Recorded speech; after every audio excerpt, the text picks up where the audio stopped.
Olá! É muito bom receber você nesse segundo episódio da quarta temporada do podcast da Japan House São Paulo.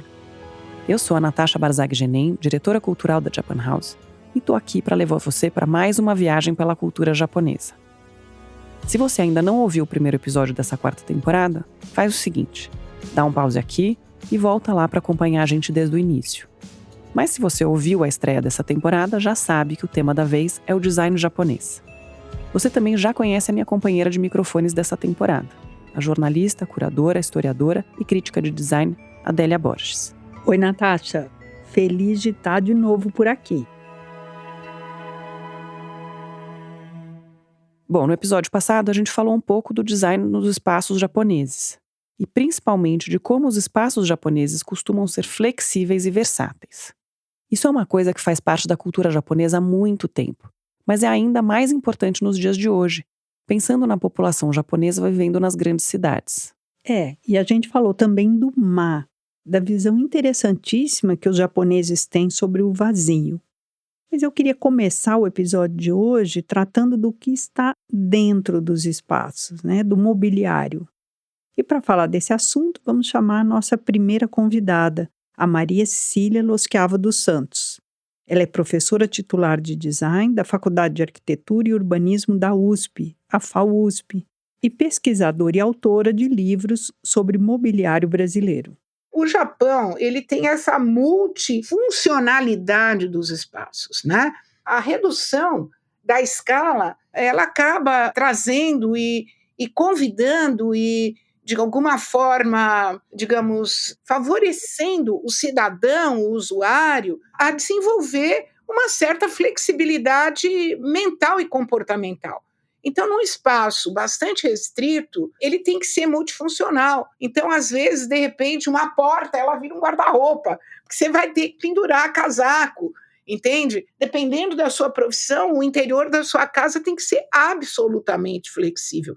E você não pode ter um acúmulo de peças, de móveis e de produtos. A casa japonesa, ela é uma casa simples, mas há essa composição decorrente da simplicidade imposta, principalmente em Tóquio. Se nós vamos para o interior, a coisa é um pouco diferente, a gente vai encontrar outra relação com a moradia. Mas a casa japonesa, em geral, em Tóquio, ela tem que ser uma casa simples, funcional, flexível. No caso, claro, se você for visitar os palácios, o Palácio Imperial, se você for visitar o Palácio em Kyoto, você vai verificar alguns elementos ali presentes e tal, mas há uma presença constante do tatame. E o tatame é um elemento minimalista que caracteriza o interior de todos os ambientes japoneses, não só da casa, não só do ambiente privado, mas também, às vezes, o tatame está em ambientes públicos. A gente já tinha começado a falar sobre o tatame no episódio passado, sobre como ele é até hoje muito usado como unidade de medida para a área de uma casa, e de como ele acaba sendo um elemento tão simbólico das casas japonesas. A gente falou também sobre como não ter esse acúmulo de móveis é importante para ter flexibilidade dentro de um espaço reduzido. E isso também tem uma relação íntima com as próprias questões geológicas do território, que a gente sabe é bastante propenso a terremotos. Seguindo essa lógica, o mobiliário que existe dentro de uma casa japonesa tem que ser muito bem escolhido, bem planejado e bem feito. A Maria Cecília falou mais sobre isso. Olha, o mobiliário japonês, ele é um mobiliário produzido, muito sempre com um conceito de adequação ao espaço existente, e é um mobiliário que leva muito a sério essa questão sobre o emprego justo dos recursos naturais. O mobiliário japonês, ele se distingue pelo requinte, mas esse requinte não é só um requinte estético, ele é um requinte ético no sentido do uso justo, do emprego correto dos materiais. E isto já vem no Japão há muito tempo, e claro, agora esse elemento do manejo dos recursos naturais é cada vez mais respeitado na cultura de projeto japonesa. Bom, a Maria Cília mencionou o requinte estético do mobiliário japonês. Isso me faz lembrar de um verdadeiro clássico do design japonês que eu amo, que é o banco borboleta, do Sori Yanagi. Esse banco sempre me faz lembrar de você, Adélia, porque eu acho que a gente falou dele no nosso primeiro encontro há muitos anos, falando sobre design japonês. Como é que você descreveria ele para os nossos ouvintes? Olha, ele está mais para uma banqueta, né? Um assento individual, e ele foi projetado pelo Sori Yanagi, um grande designer industrial japonês, em 1954. Essa não foi a única banqueta com nome de animal que ele criou na década de 50. Teve também o Banco Elefante.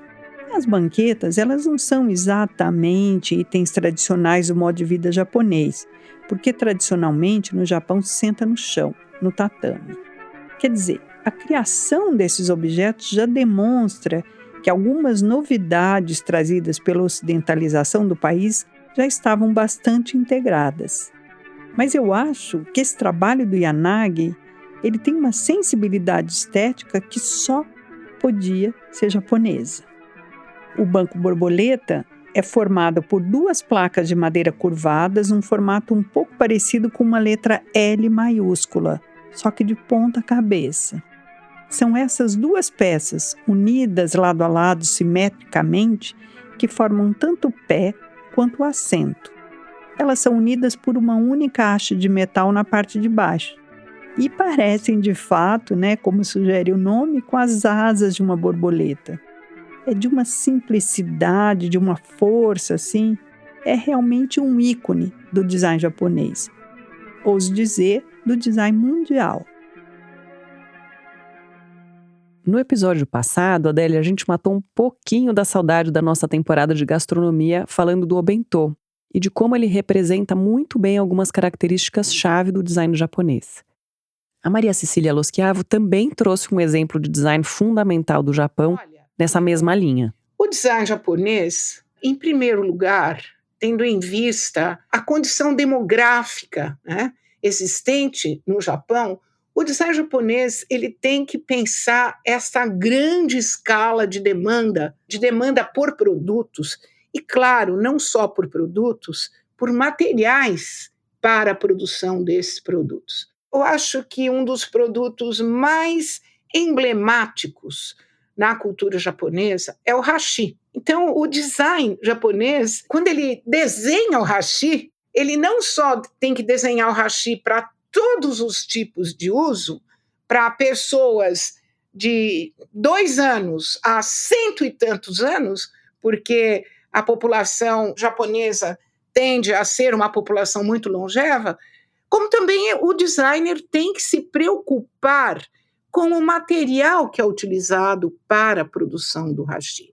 Isto principalmente a partir de um determinado ponto da história mundial, quando nós passamos a enfrentar essa problemática muito séria de uso justo dos materiais, né? Então, o uso da madeira para a produção de hashi é um elemento que os designers passaram a ter que se preocupar. E isso levou a um desenvolvimento de materiais e de materiais inovadores muito importante. Muitas vezes são os mesmos materiais, mas que são trabalhados a partir de outros paradigmas. O japonês gosta bastante da madeira, assim, né? Por exemplo, o japonês gosta muito, por exemplo, usar hashi, né? Descartáveis de madeira. Mesmo não seja descartável, a gente usa assim madeira. Essa voz é novidade por aqui. Esse que a gente teve a honra de ouvir é o grande marceneiro Morito Ebini. E tigeira também, assim, sabe? Toma assim sopa, né? De tigeira de madeira.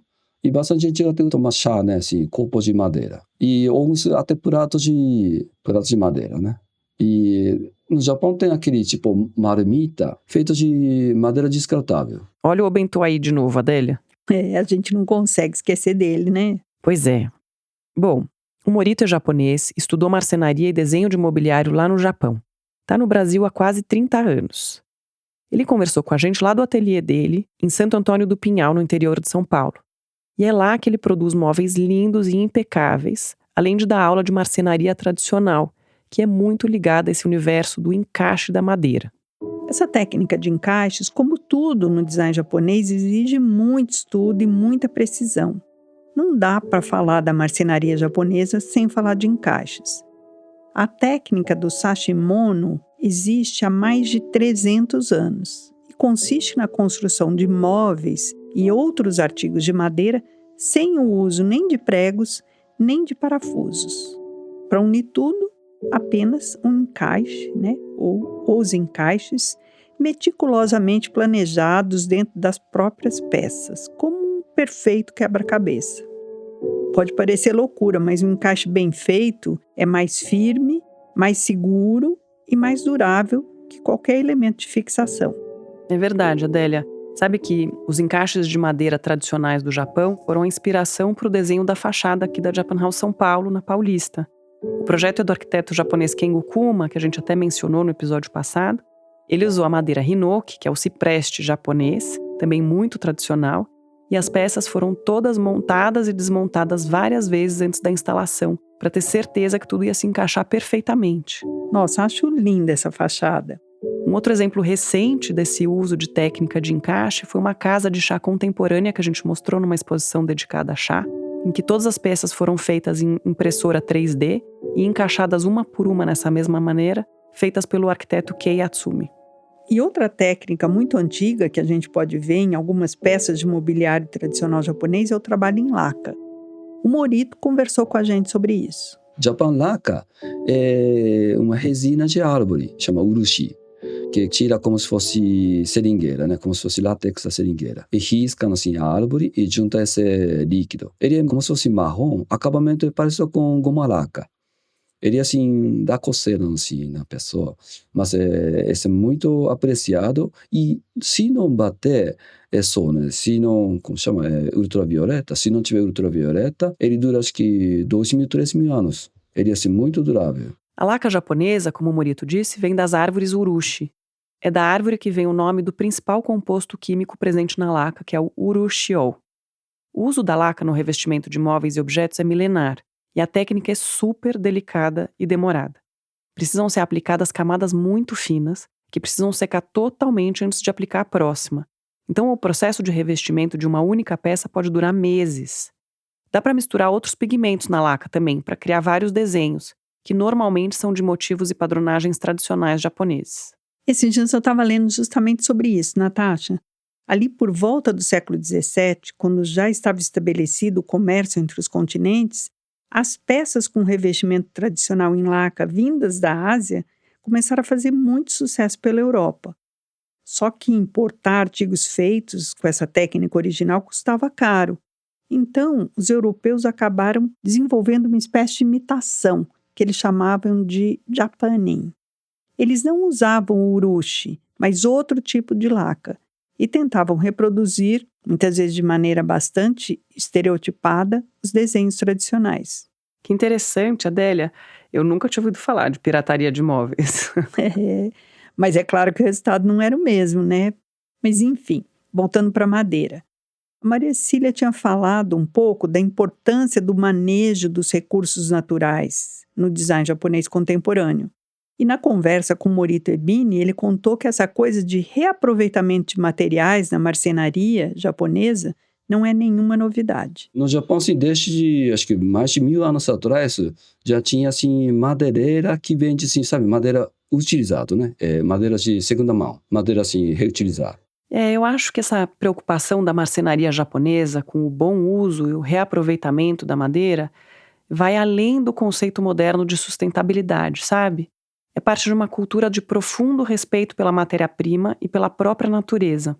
O Morito falou disso também. Mas no Japão tem muito sim, sabe? Budismo, mas tem, ao mesmo tempo tem shintoísmo, que é tipo animismo, né? Que acredita no espírito. Então sobre respeito de madeira, assim, ao mesmo tempo a gente, não sei que exatamente, mas a gente acha que tem espírito na madeira, né? No shintoísmo. Por exemplo, antes de cortar, assim, árvore, normalmente a gente faz, tipo, oração por causa do espírito. E, normalmente, assim, a árvore grande tem outro espírito, assim, maior, espírito mais respeitoso. Então, bastante gente, assim, toma cuidado para, assim, cortar madeira. Antigamente fazia, tipo, cerimônia, né? Assim, de bebida, né? Tipo, o sake, no Japão, assim, né? E outra, assim, comida. Hoje, assim, quem corta, mesmo se é pequena árvore, tipo machada. No machada tem, assim, 3 riscos e outro lado tem 4 riscos. É símbolo de, assim, sabe? Um lado bebida, outro lado, assim, comida. Então, antes de cortar, como se fosse, assim, dando, assim, bebida e, assim, comida para a árvore. Então, ao mesmo tempo, esse espiritismo, assim, é meio amplo, assim, sabe? Não é só madeira, assim, sabe? Até objeto, assim, né? Tem gente que acha que, assim, até tem espírito, assim, tipo corpo, né? Até, assim, tipo computador, assim, desse nível. Essa coisa de que tudo tem um espírito, desde uma árvore até um computador, é uma coisa muito forte na cultura japonesa. Claro que não é todo mundo que acredita nisso e nem todo mundo que acredita interpreta da mesma forma. Mas a influência do shintoísmo na cultura japonesa faz com que essa ideia esteja muito presente, inclusive no design. No episódio passado, a gente ouviu o Hayato Fuji, arquiteto e gerente-geral do escritório do Kengokuma aqui no Brasil. E ele falou pra gente do Ki, que ele traduziu como força vital, presente em todas as pessoas e também em todas as coisas. E além do Ki, ele falou também de algo que, segundo ele, está no centro do design japonês, que é o espírito de artesão. Eu adorei ouvir o Fuji falar disso, Natasha, porque não dá para a gente falar do design japonês sem falar do universo riquíssimo do artesanato tradicional do Japão. Aqui no Brasil, a gente tem uma visão preconceituosa dessa palavra, né? E não é assim que ocorre no Japão e nos países orientais. É algo muito interessante, com o qual a gente tem bastante a aprender. Eu concordo, Adélia. A gente, inclusive, já dedicou bastante da nossa programação justamente a mostrar essa valorização do artesanato no Japão como sendo realmente algo que é digno de muita admiração e que deveria, sim, nos inspirar.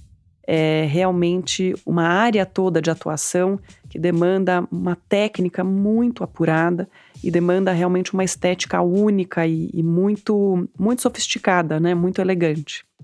Esse é outro dos temas que a gente vai abordar nesse episódio.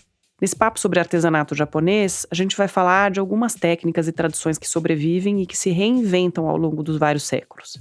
Inclusive, Natasha, lá em exposições que eu fui no Japão de design, você tem industrial design e craft design. Então, a reprodução do objeto, ser industrial ou ser artesanal, é algo que não altera o substantivo. Então, se trata apenas da forma de reprodução. Eu acho isso bem interessante, essa terminologia diz muito sobre essa visão mais integrada que o Japão e que as culturas orientais têm sobre o design. Para começar essa nossa conversa, a gente vai fazer uma viagem no tempo para um passado não muito distante, os anos 20. Bom, na verdade, os anos 1920, né? 100 anos atrás.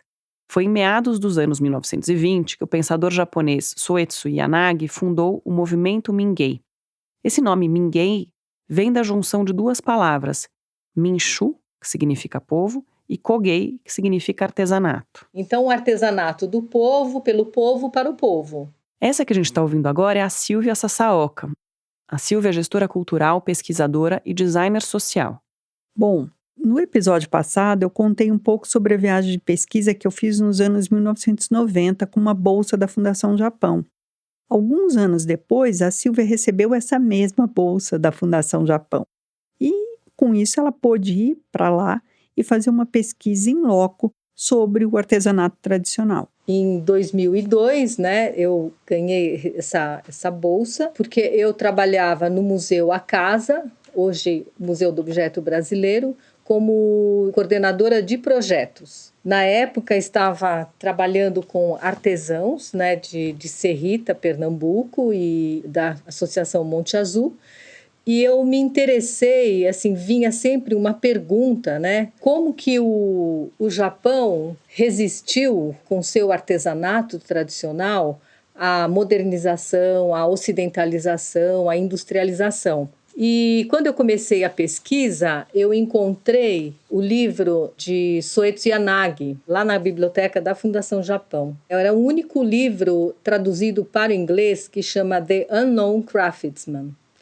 E sem conhecimento prévio, né, percebi que tinha muita ligação com minhas reflexões e meu trabalho com o artesanato popular aqui no Brasil.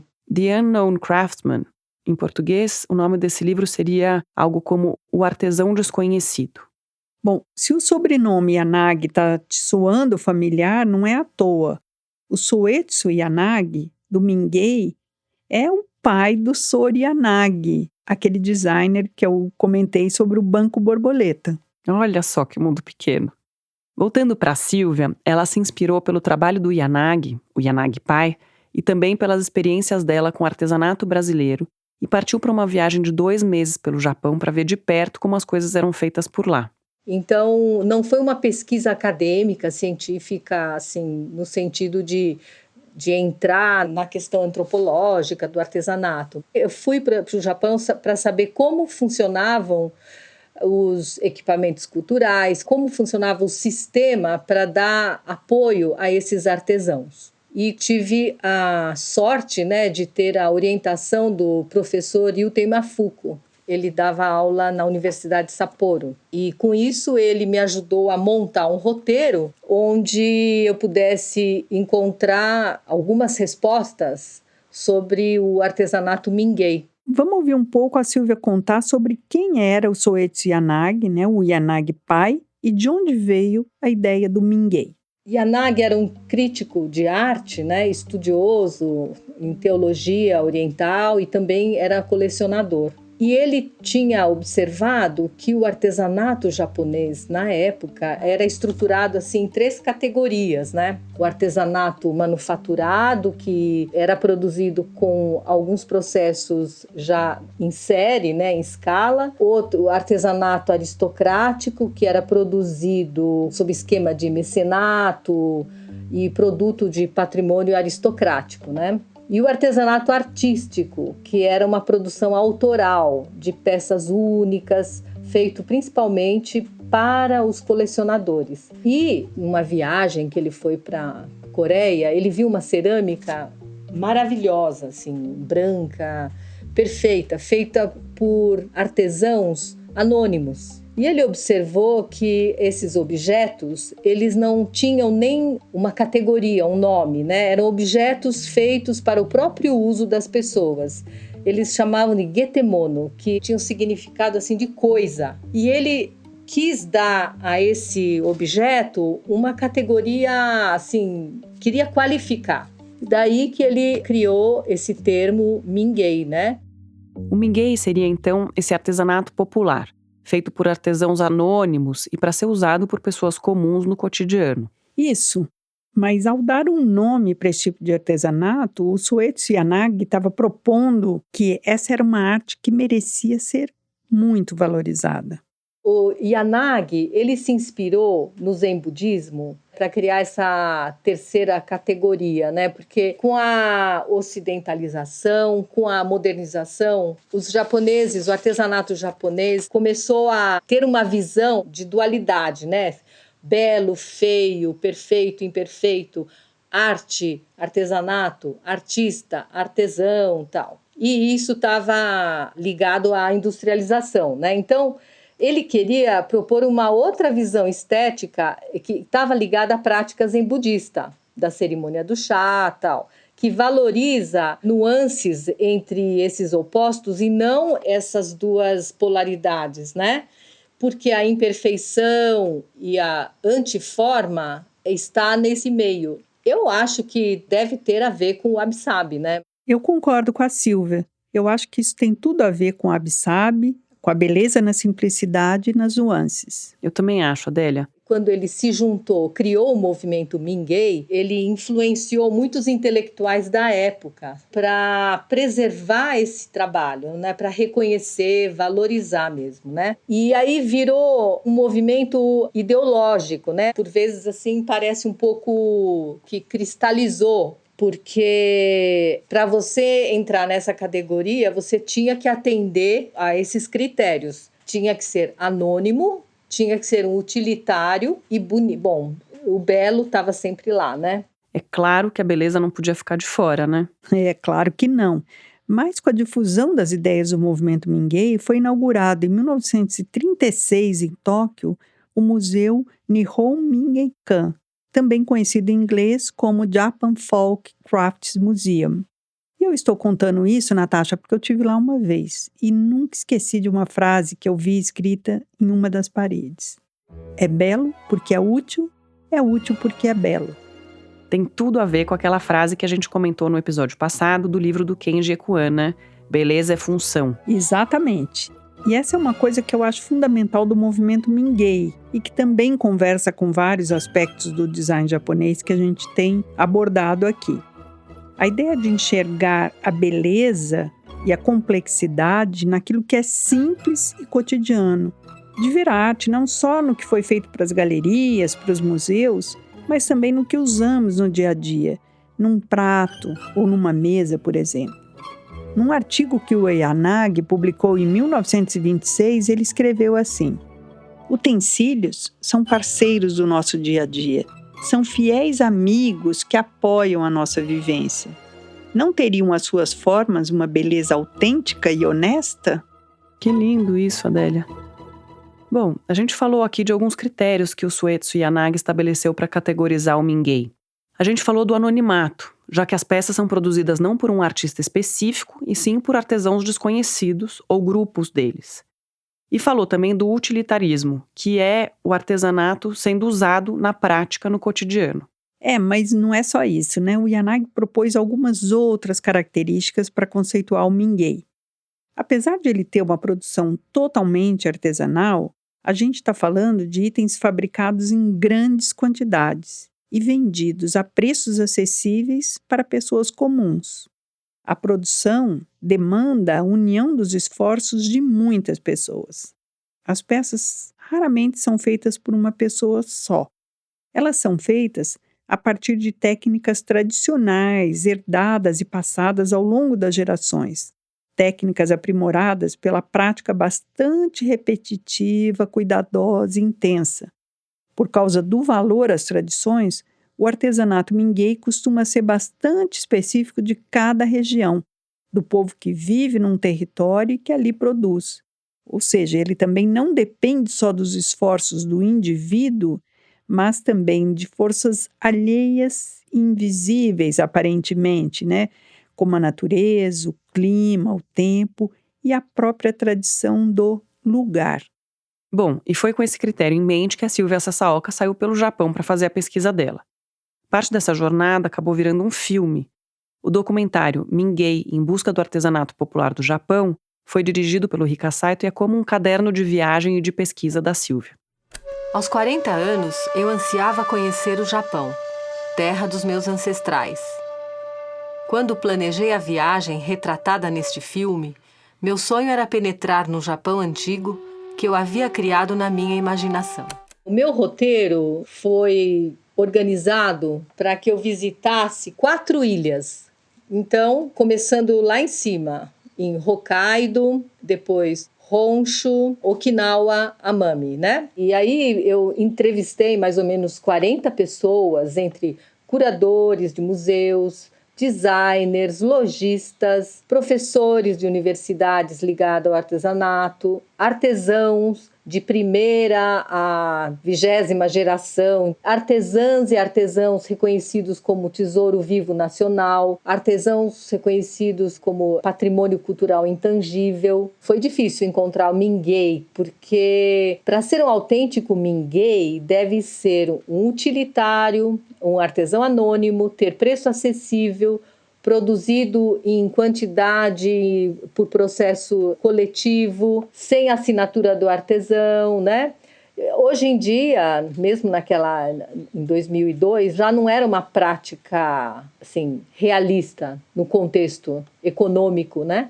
Cultural do Japão. Então, toda vez que eu entrevistava assim, alguém falava Mingei, ai, nossa, Mingei naquela época ainda não tinha sido retomado como hoje em dia. De uns anos para cá, o termo foi novamente reconhecido, né, como um valor, como um conceito importante na história do artesanato, né? São curiosos os ciclos, né, Adélia? Lá no começo do século XX, o objetivo do Yanagi e de outros membros do movimento Mingei era justamente valorizar uma cultura popular e uma produção artística enfraquecida pela modernização e pela industrialização. Foi para liderar esse redescobrimento, digamos, que eles viajaram o Japão todo atrás de objetos Mingei. Criaram publicações e museus, como o que a gente mencionou mais cedo. Mas como que você está vendo isso, Natasha, agora, um século depois do começo do século XX, né? A gente na terceira década do século XXI, como é que nas suas viagens você tem sentido essa questão no Japão? Eu tenho justamente notado uma certa vontade de valorizar a autoria por trás desse artesanato. Acho que o Japão é realmente uma grande referência no que diz respeito ao fazer manual e a uma técnica que é também transmitida de maneira bastante próxima numa relação de mestre e aprendiz. E que atualmente existe uma vontade de valorizar a autoria e os nomes por trás dessa produção como quase um selo de qualidade, como um rastreamento de origem. E acho isso bonito também, porque isso coloca realmente em outra perspectiva essa produção. Eu sinto, na verdade, que isso está ocorrendo no mundo todo, né? A gente está ao contrário daqueles prognósticos de desaparecimento que falaram que quando a indústria surgiu ia substituir totalmente as coisas feitas à mão. O que a gente está vendo é que na sociedade contemporânea esses objetos estão sendo muito valorizados, né? Isso ocorre no hemisfério sul, hemisfério norte, e é uma coisa bem legal, né? E tem um outro convidado com quem a gente conversou para o podcast que também falou desse redescobrimento, né? O Matheus Bagatini é designer e pesquisador e vive no Japão há mais de 10 anos. E ele também tem observado esse movimento de valorização do artesanato tradicional nos últimos anos por lá. Eu tenho me interessado bastante nessa questão que é cultural também, que é o retorno à tradição. Tem um processo muito grande de retorno ao campo, retorno ao interior no Japão, que tem acontecido com muito incentivo do governo até. E eu venho visto muitos jovens interessados em voltar ao design tradicional, que é o artesanato.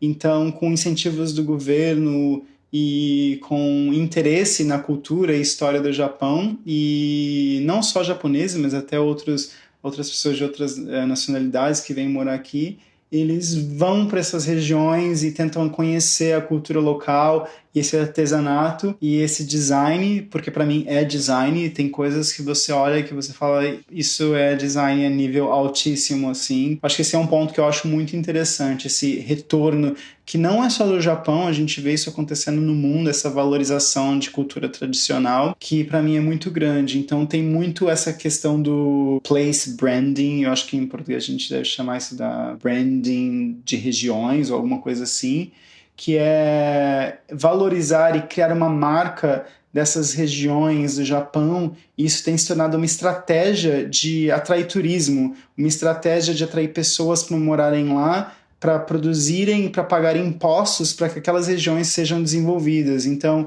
criando um produto, uma característica de design ligada à marca, ao aspecto daquela região, tem ajudado o interior do Japão e várias áreas a se recuperarem, porque a gente sabe que o Japão tem essa questão de que as regiões rurais têm uma população em declínio, tem várias culturas e até práticas artesanais e tradicionais com risco de desaparecer, e por causa desse processo de retorno à cultura, esse design tradicional, esse artesanato tradicional, ele tem começado a se recuperar, e é muito interessante de ver isso acontecendo e ver pessoas aprendendo e tentando reviver isso. E, ao mesmo tempo, é interessante ver como eles usam essas técnicas tradicionais, mas eles dão um twist. Eles pegam essas técnicas tradicionais e eles trazem algo novo. Eles misturam isso com culturas diferentes. Eles adicionam coisas inusitadas. Então, ao mesmo tempo que você está preservando uma cultura tradicional, você está trazendo uma camada nova. Bom, eu acho toda essa conversa super interessante, né? E a gente tem vários exemplos desse feito à mão, né? Do craft design, que são projetos de nível altíssimo, né? E como valorizar esse trabalho é benéfico não só pela sobrevivência da tradição e da cultura local, a gente está falando de culturas ricas que estão em eterna mudança, em eterna transformação. Isso é importante também pelo contexto social e econômico das regiões, né? E aí eu lembro de uma exposição recente que vocês fizeram na Japan House São Paulo, que era destinada justamente a descobrir tesouros do design espalhados pelo Japão, né? Design Museum Japan, investigando o design japonês. Como é que foi isso? Foi uma experiência muito interessante, acho que justamente bastante conceitual nesse sentido, porque é você dissociar a noção de design como sendo algo que foi feito por nomes muito importantes, conhecidos, objetos que sejam com um valor aquisitivo alto e que devam ser colocados num pedestal para serem admirados e quase consagrados, e entender que design, na verdade, são soluções que podem muitas vezes serem encontradas realmente no nosso dia a dia, no nosso entorno, muitas vezes sem ter uma aura por trás, né, desse designer. Ele precisa ser apenas alguém que achou uma boa solução para um problema.